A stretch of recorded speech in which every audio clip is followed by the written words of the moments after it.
시청자 여러분 반갑습니다. 2월 10일 월요일 성상TV의 10분 논평을 시작하겠습니다. 윤석열 대통령의 12.3 비상계엄이 선포된 지 벌써 70일이나 됐습니다. 윤석열 대통령이 지금 서울구치소에서 총교를 하느라 고생이 많겠지만 그 비상계엄을 통해서 나타난 우리 사회의 가장 큰 성과라면 대한민국이 어떤 상황에 직면해 있는지 진짜 무지하고 몰랐던 국민들이 무수히 깨어났다는 것이고, 특히 2030 세대들의 현실 인식이 그동안 좌파들의 선전선동에 속았다는 것을 스스로 인지하고 그 굴레에서 벗어나기 시작했다는 것입니다. 이게 대한민국의 반국가 세력들이 지금 무슨 짓을 하고 있는지부터 이번 탄핵의 잘못된 점, 계엄의 정당성, 부정선거에 이르기까지 대부분 정확히 알고 나서 거리로 뛰쳐나왔다는 것, 이것이 가장 큰 성과라 할 수 있을 겁니다. 그래서 오늘 10분 논평은 그동안의 탄핵과 관련한 진행 과정에서 드러난 각종 불법, 위법, 초법적 사항들, 이걸 한번 점검을 해보고 계엄의 정당성까지 분석해보고자 합니다. 계엄의 정당성이 인정이 되면 결국은 탄핵은 불법이 되지 않겠습니까? 당연히 헌법재판소가 기각할 것이라고 판단하고 있기에 오늘 이 10분 논평을 끝까지 꼭 함께 해주시면 고맙겠습니다. 진짜 이 머리를 깨끗하게 비우고 조금도 치우침 없이 한번 생각을 해봤을 때 과연 이 시점에 윤석열 대통령이 비상계엄을 선포할 수밖에 없었는지, 다른 분들은 모르겠지만 제 결론은 비상계엄을 선포를 해도 나라가 이 모양인데 나라가 맑은 수백 번 탄핵해도 그냥 내비두고 자신의 임기만 다 채우려고 했다면 과연 이 나라가 어떻게 됐을까? 계엄을 유도한 윤석열 내려앉히기보다 더 정교한 좌파들의 작당이 벌어졌을 것이라고 보는 것입니다.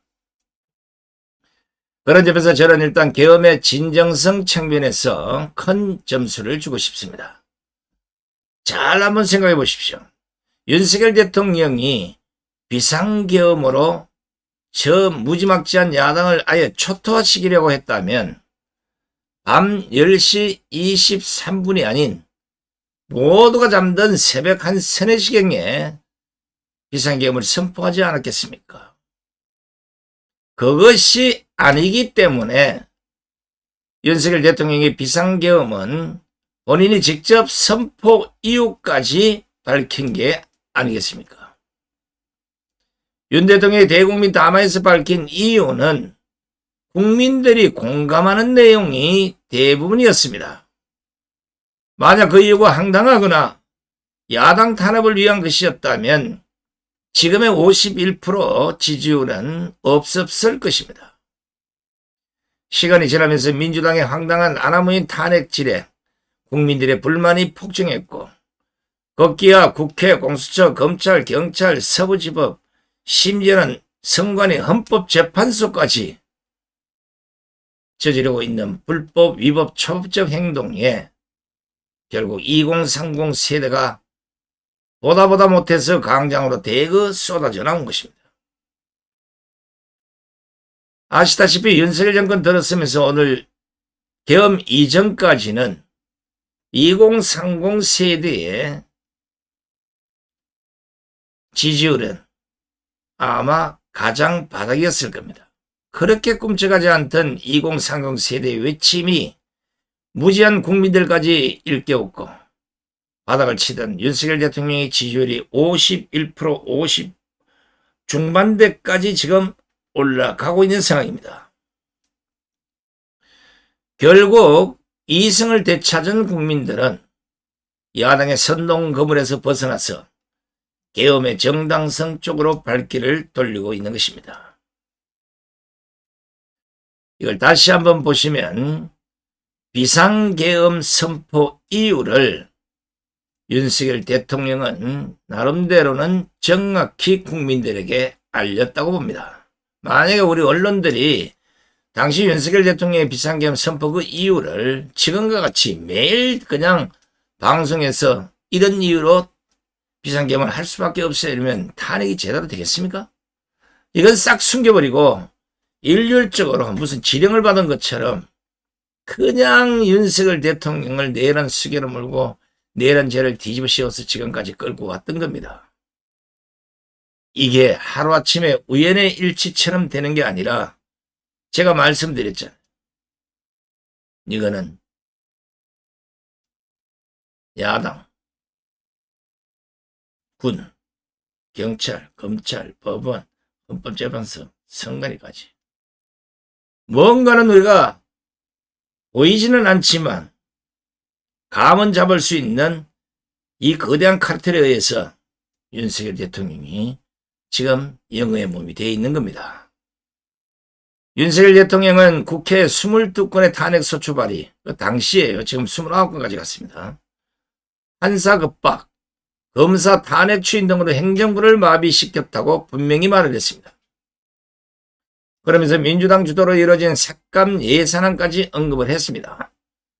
민주당은 대통령실, 검찰, 경찰, 감사원의 특활비를 빵원으로 삭감을 했고 예비비를 대폭 줄였다고 밝혔습니다. 왜? 아예 일을 못하게 만들어버린 겁니다. 이게 왜냐?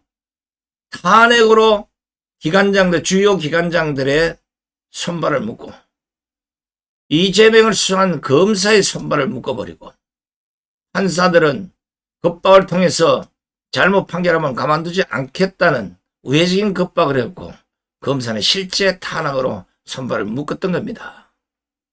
그래놓고 예산까지 딱 삭감을 해버리니까 아무 일도 못하게 만든 원인이 됐던 겁니다. 이러한 행위를 윤석열 대통령이 민주당의 입법 독재이자 예산 탄핵으로 규정을 했던 겁니다. 그리고 내란을 해체하는 명백한 반국가 행위라고 못을 박았습니다.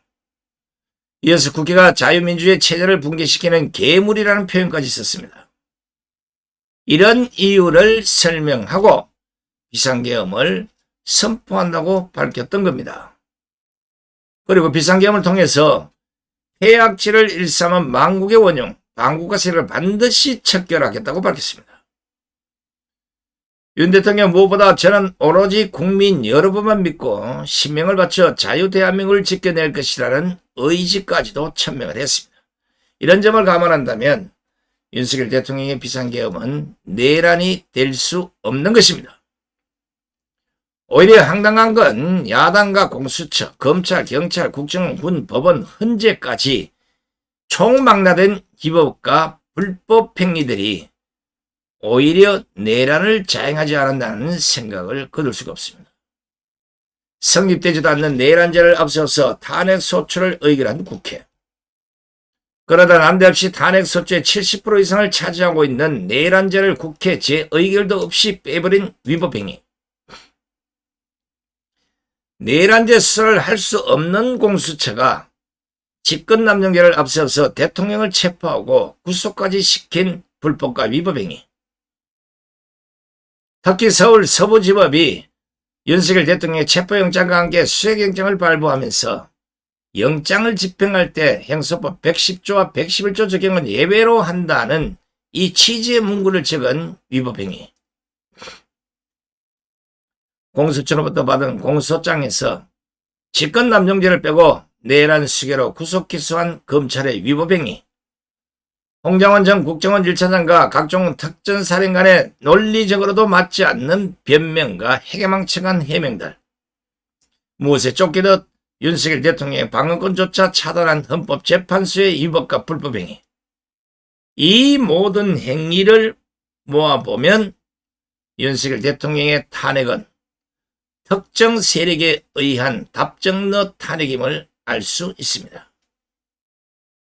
다시 말하면 위법과 불법을 저질러 가면서도 후다닥 해치우려고 했던 것이 곧 탄핵 인용을 기정사실화하고 있는 행동이라고 보는 것입니다.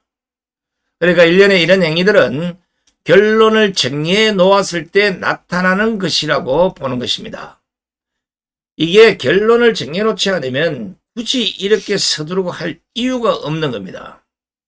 결론을 정해놨으니 빨리빨리 후다닥 국민들이 어리버리할 때 해치워버리려고 했던 게 박근혜 대통령 탄핵 때 이어서 또다시 자행을 하려다 이번에는 발목이 잡힌 겁니다.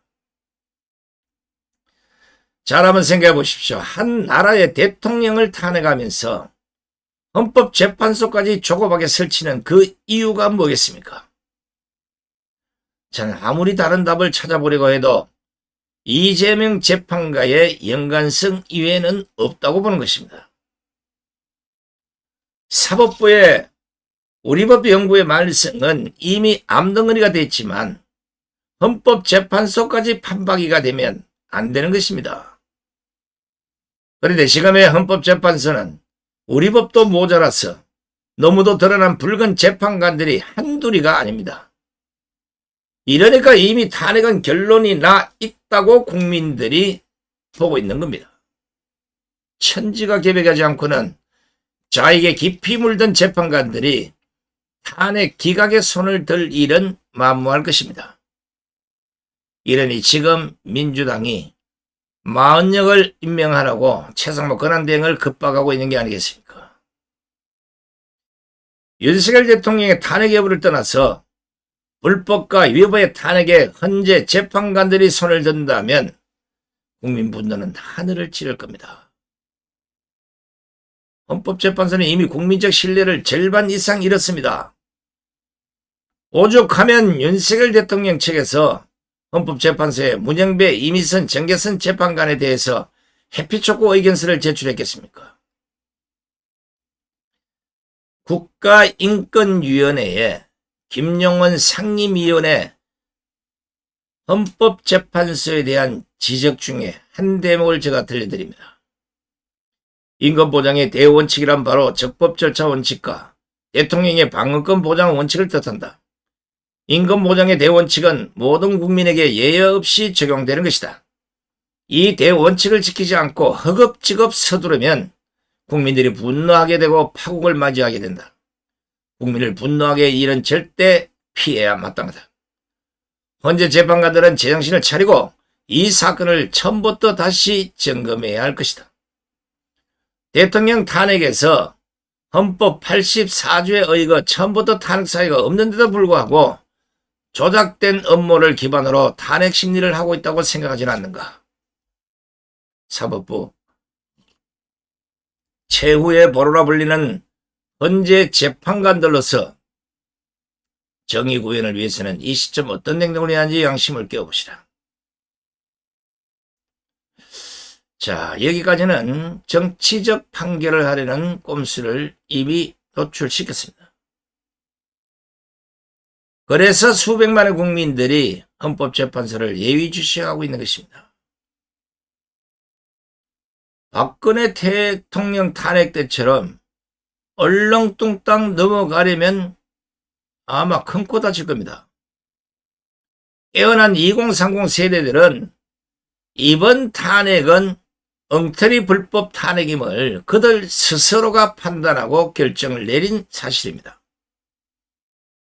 그렇기 때문에 많은 2030 세대들이 윤석열 대통령의 비상계엄을 지지하고 있는 것입니다. 따라서 헌법재판관들은 엄정하고 공평한 법집행이 자유민주주의 구성 요건인 실질적 법치를 구현하는 것임을 망각해서는 안 됩니다. 특히 부정선거와 관련해서는 모든 가능성을 열어놓고 머리를 맞대고 심리를 해야 될 안건입니다. 윤석열 대통령이 계엄 선포엔 선거 시스템의 문제까지 포함시켰기 때문입니다. 그런데도 헌법재판소는 사전 투표자 수와 실제 투표자 수가 일치하는지에 대한 검증 요청을 기각했습니다. 뿐만 아니라 중앙선관위에 대한 서버 감정 신청까지 기각해버렸습니다. 이게 뭐겠습니까? 자신이 없다는 반증입니다. 현재 재판관 상당수가 선관위원장을 지냈던 사람들이기 때문에 누구보다 부정선거의 빼박 증거를 잘 알고 있을 것입니다. 왜냐하면 부정선거 재검표 과정에서 드러난 수백 가지 빼박 증거들, 이걸 보고 이러지도 저러지도 못하니까 대법관들이 그냥 덮어버린 겁니다. 당시 대법관들은 126건 중에 5건을 대충 검토하는 등 얼버무리다가 이것도 저도 안 되니까 나머지는 검증도 없이 그냥 한꺼번에 기각을 하고 덮어버린 겁니다. 그리고는 지금까지 선관위는 대법원에서 판결이 났다 그러면서 검증을 거부했던 것입니다. 왜 이렇게 부정선거와 관련된 문제는 대법원 단심제로 하겠습니까? 시간을 끌 이유가 있고 어느 쟁송보다도 가장 빨리 재판을 해서 결론을 내라는 거 아니겠습니까? 그런데 지금까지 126건의 선거 관련 쟁송을 대법원 무려 3년을 끌어오다가 한순간에 기각으로 다 덮어버린 겁니다. 이거 분명히 나중에 처벌을 받아야 됩니다. 왜냐하면 공직선거법 225조 선거와 관련한 쟁송은 180일 이내 다른 쟁송에 우선하여 끝장을 내야 된다고 했는데 3년을 끌었기 때문에, 그리고 그것도 제대로 된 검토도 없이 일괄적으로 기각을 했기 때문에 여기에 대한 책임은 분명히 지셔야 됩니다. 선관위도 헌법재판소 재판관들도 떳떳하다면 그냥 서버를 까든지 뭘 까든지 드러난 증거들 제시하는 거 그냥 머리 맞대고 한번 보자 하면 될 거 아닙니까? 왜 안 하겠습니까? 겁이 나서 못 가는 겁니다. 김용빈 중앙선관위 사무총장이 지난 1월 15일 국회에서 이런 말을 했습니다. 헌법재판소나 법원이 우리 서버에 대한 부분을 검증하겠다고 하면 검증 절차에 응할 것이다. 형사사건 수사 과정에서 서버를 보시겠다고 하면 압수수색 영장을 발부하면 적극적으로 응할 의사가 있다는 입장을 표명한 바 있습니다. 이게 왜냐하면 헌법기관이어서 그냥 일반인들이 그냥 뭐 서버 까자 보자 이러면 할 수는 없겠지만 헌법재판소나 법원이 또 형사사건 수사 과정에서 서버를 보시겠다 하면 압수수색 영장을 통해서 검증 절차에 응하겠다고 했습니다. 그런데 헌법재판소는 안 했잖아요. 선관위 사무총장이 서버를 깔 의사가 있다고 말을 했는데도 불구하고 헌법재판소가 막아서는 게 이게 웃기지 않습니까? 또 선관위가 해킹에 취약하지 않다고 말하는 것도 제가 보기에는 얼토당토하는 말입니다. 내일이면 국정원 제3차장 2023년 7월 17일부터 9월 22일까지 진행됐던 국정원과 한국인터넷진흥원의 선관위에 대한 합동실시보안점검, 이제 직접 참관했던 실시했던 분이 내일 헌법재판소의 증인으로 나옵니다. 당시 보안점검에서 드러난 사항들은 이미 상당수는 공개가 됐습니다. 선관위 시스템의 다수의 취약점이 확인됐고 당시 이걸 언론들이 다 도배를 해놓고도 모르겠다고 닭발을 내밀고 있는 겁니다.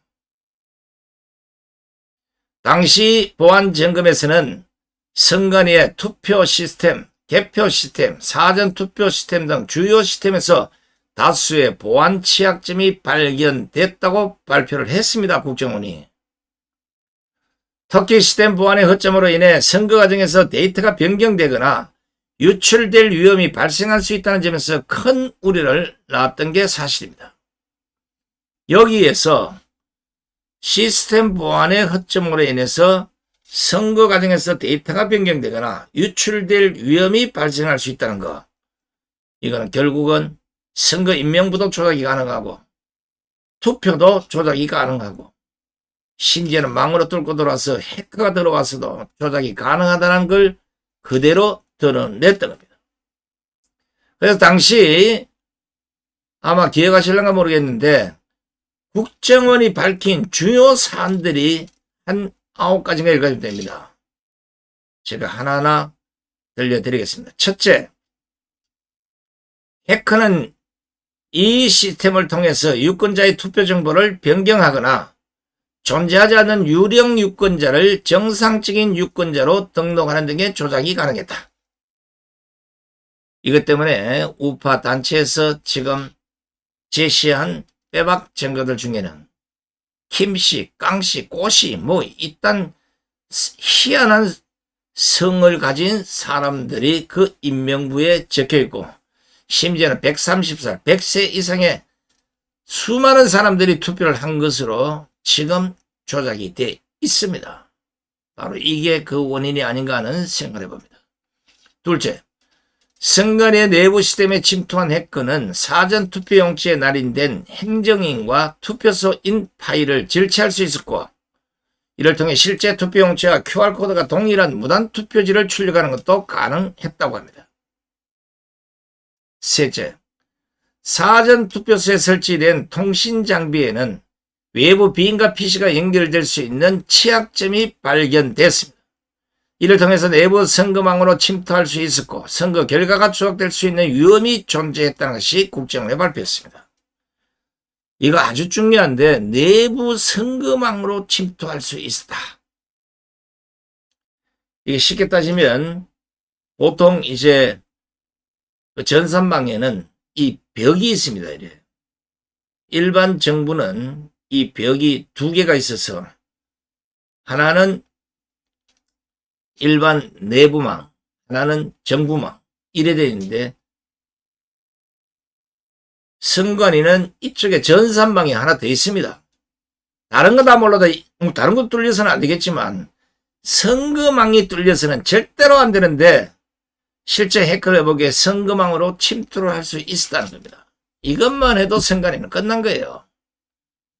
이걸 사실 당시 국정원이 이거 큰일 나겠다 싶어서 발표를 미적미적했던 사항이 바로 선거망으로 침투해서 이것저것 다 할 수 있다는 게 국정원의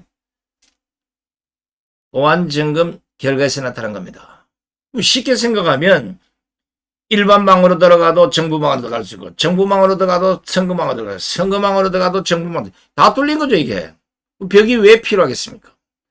선거망에는 특별히 허가된 사람 이외에는 들어갈 수 없도록 그렇게 벽을 치고 망을 만들어 놨는데 이걸 해커를 보내봤더니 침투할 수 있다는 겁니다.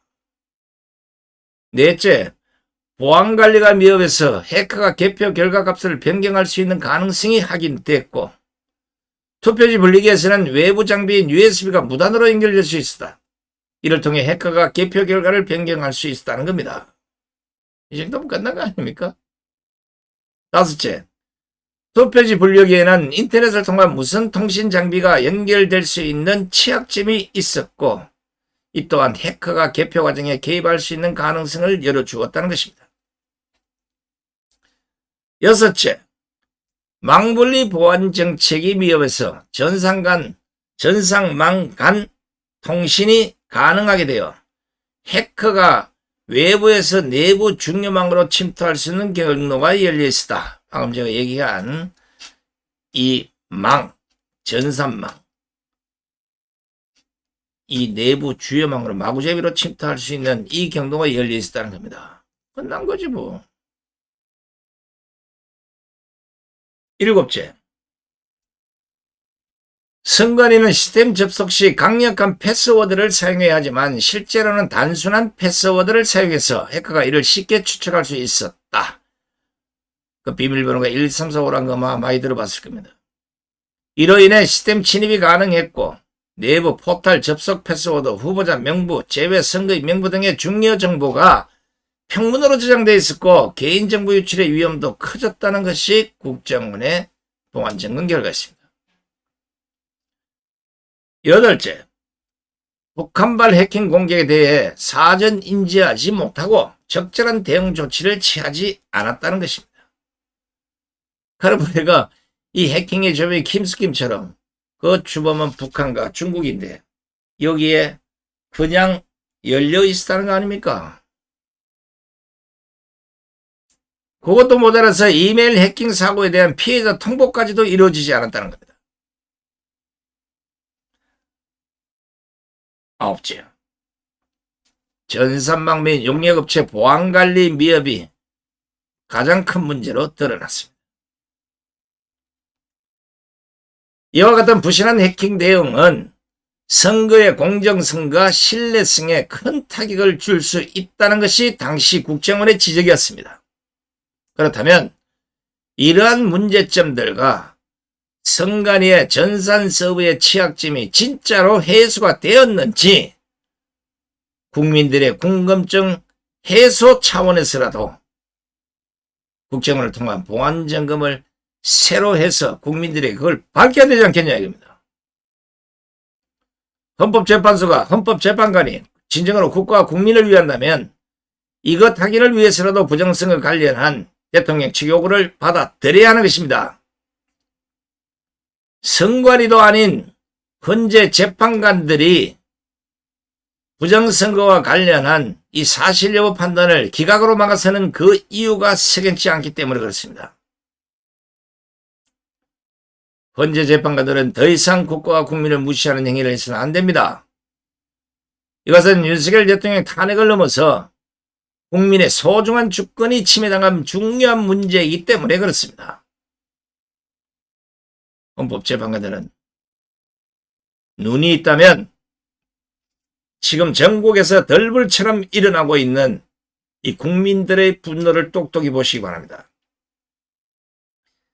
이 분노를 잠재울 수 있는 길은 오직 하나, 법대로 심리하고 법대로 판결하는 것뿐입니다. 만약에 정치재판이나 이념재판이나 지령재판이나 공작재판 이런 걸 하게 되면 국민들 눈에 그것은 다 드러날 것이고 그것이 국민 분노를 자극하게 되면 걷잡을 수 없는 문제가 발생할 수 있다는 것. 이미 서부지법 사태를 보고 우리는 매우 우려하고 있는 겁니다. 제발 이런 일이 다시는 벌어지지 않도록 헌법재판관들은 다시 한번 경고하건대 정치재판이나 이념재판이나 지령재판이나 공작재판은 하지 마시기 바랍니다. 나라가 망하면 당신들도 결코 편히 살 수 없음을 다시 한번 경고하면서 오늘 10분 논평을 마칠까 합니다. 끝까지 함께해 주신 시청자 여러분 대단히 고맙습니다. 안녕히 계십시오.